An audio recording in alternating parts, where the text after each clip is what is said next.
Hey everybody, and welcome to Body Count, where I find out just how murderous all of our favorite fictional characters really are. Today's episode, Harley Quinn.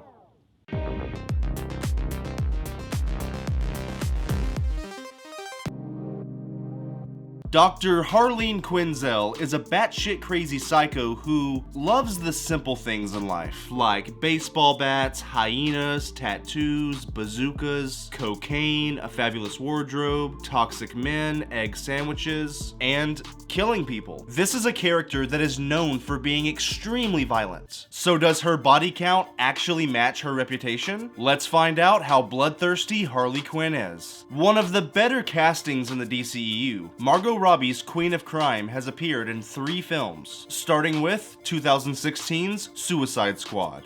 We first meet her in Belle Reve Prison, where she's just hanging around, getting force-fed some chocolate num-num, and being casually sexualized by the security guard. Then she gets introduced in another flashback montage thing where we see her hanging out with Joker, being sexualized some more. Then she gets punched in the face by Batman. Hey, he doesn't discriminate. I love it. She gets kidnapped against her will, sexualized some more because why not? Then the Suicide Squad forms and they're off to the first mission. And I'm gonna save a lot of time here and just skip the rest of the film because she only kills these black bubbly monster things for the entire movie. She never actually kills any real humans. So I'm just wasting my breath here. On to Birds of Prey and the fantabulous emancipation of one Harley Quinn. This one starts off with a fun little animation chronicling the breakup of her and Joker. She goes and buys a hyena, then subsequently feeds the guy who sold it to her to said hyena because he was, you guessed it, sexualizing her. She plays some roller derby, parties, then destroys the Ace chemical plant where she was created. But I'm not sure if there was anyone actually there when it happened, so no kills. She gets in a chase with Detective Montoya, then she raids a police station with a beanbag gun. While it's flashy and colorful, and she does knock a lot of guys out, I see no kills. She gets kidnapped by Black Mask, blah blah blah blah blah, something about a diamond, blah blah blah. Turns out the prison scene was a flash forward. Then we got a flashback to establish the plot. Now we're back in the present where Harley accidentally releases a bunch of inmates. And now she has to kick their asses. And once again, she just hits them with her gun, kicks them, and knocks them to the ground. For being rated R, I'm very surprised at the lack of violence on Harley's part in this film. But let's see if a little cocaine helps that. She snorts some nose candy, then faces a third wave of enemies. And while she has some pretty badass baseball bat skills, I don't see any obvious kills. She breaks this guy's legs, then lights this guy's beard on fire. But the fire will go out once all of his hair singes, so I think he survives this.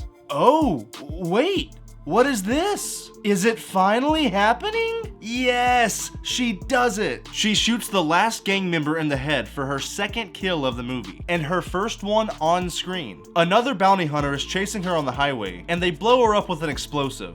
She didn't toss it herself, but she did light it and give the order to Cassandra. In a court of law, she's definitely guilty. She steals from a grocery store, spends some quality time with her new buddy, her apartment blows up, then her and the other women who were kind of in this movie meet up at an amusement park for the final showdown of the film. It's the 4 of them versus Black Mask's army. And while she's smacking guys around with a big mallet, I can't gauge if any of these are kills unless there is clear and obvious crunching or blood splatter. She starts slapping them with huge rubber hands, which is even less lethal, but then she does this.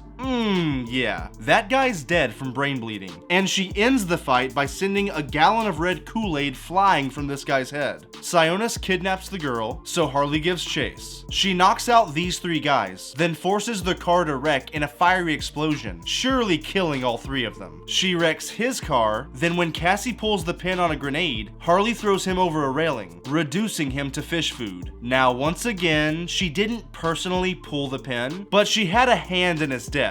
So I'm giving it to her. She finally gets her egg sandwich, and then it's on to the Suicide Squad.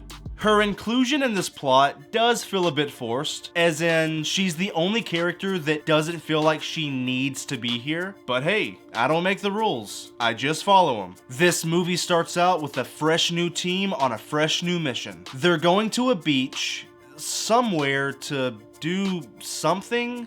I don't know, just give me violence. After one of the most unfunny comedians on the planet sells them out, the shit hits the fan. Harley grabs a bazooka and blows up 3 soldiers. Everything goes to shit, she runs and hides, then almost the entire team gets decimated. 13 minutes later, she's given a special javelin by, well, Javelin, and then she gets captured by the Corto Maltese army. 16 minutes after that, we have an extended sequence of her dating this random guy, then she shoots him in the chest after he says that he's willing to kill children. She monologues over his dying body, then gets tied up and tortured for this. She uses her superhuman core strength to break this guy's neck with her legs, then she escapes. She grabs a gat and starts getting to work. This is the scene that makes up for the last 2 movies. She shoots 1, 2, 3 guys in the first room, then shoots 1, 2, 3, 4, 5, 6, 7,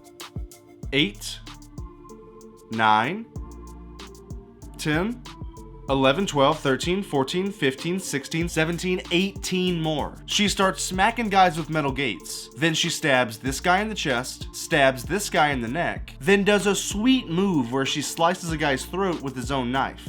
She takes some inspiration from Scourge and grabs 2 automatic machine guns. She decimates all of the men in this hallway with hot lead. And while some shots only show 10 guys in it, I counted 12 in other shots, so I'm giving her 12. She finds her javelin, and things get really colorful. She slices 1, stab stab, clothesline stab, shoe stab, neck slice, stab. She just trips this guy, stab-a-rooney, then she sticks 2 more of them like a human shish kebab. She reunites with her team, then they get ready to break into Jotunheim and end this mission. They come across some soldiers, but she doesn't kill any of them. They set some explosives, we get backstory on Starro, then they accidentally set off those explosives. Starro escapes, and she spends the whole final battle either running or trying to get the high ground. She stabs Starro in the eye, but even if I did count him as a kill, which I'm not, she wouldn't get it because the rats did all of the work to take him down. She just kinda helped. They win, she takes a nice little nap, and that's it for Harley Quinn's story so far.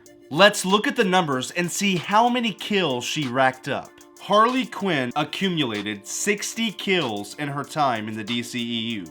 That's an average of 20 kills per movie. She had the most kills in the Suicide Squad and the least amount in Suicide Squad. She doesn't have a lot of great kills, but if I had to award one of them my pickle pick for the best kill, I guess it's this one where she slices a guy's throat with his own knife. I'd choose the Black Mask obliteration, but she wasn't fully responsible for that one. This one was kind of unique, took skill, she used part of her dress as a defensive tactic, and it was different enough. But yeah, not a lot of great kills to choose from. I'm a little disappointed. With all of the shifting directions DC's been going through lately, I'm not sure that we'll ever see this version of Harley Quinn again. I mean, 3 movies are better than none, but this might be a case of perfect casting gone to waste. We'll see.